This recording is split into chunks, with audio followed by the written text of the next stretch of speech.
The U.S. Navy just had two ships collide in the Caribbean during a refueling operation tied to President Trump's anti-drug military buildup.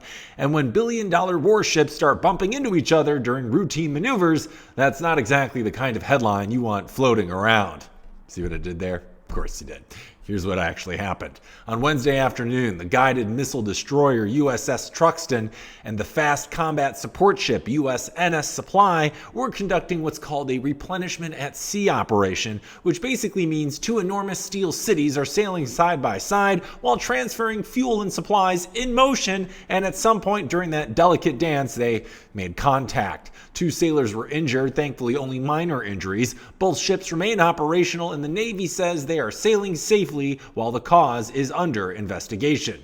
Now, replenishment at sea is standard practice, but it's also one of those operations where everything has to go right, because when you're moving at speed in open water with limited margin for error, small miscalculations get expensive pretty quick. Add in the fact that these ships are part of a stepped-up military presence in the Caribbean meant to combat drug trafficking, which means higher operational tempo, more missions, and less room for fatigue or sloppiness, and suddenly what looks like a minor mishap becomes a stress indicator. And remember, ships like the Supply are often operated by civilian mariners, even though they're Navy-owned, which isn't inherently a problem but does add complexity to coordination.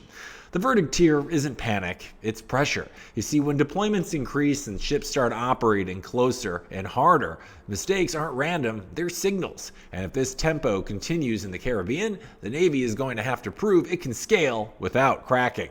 I'm Hank, here to explain the chaos, not hype it. If you want clarity instead of noise, you're in the right place.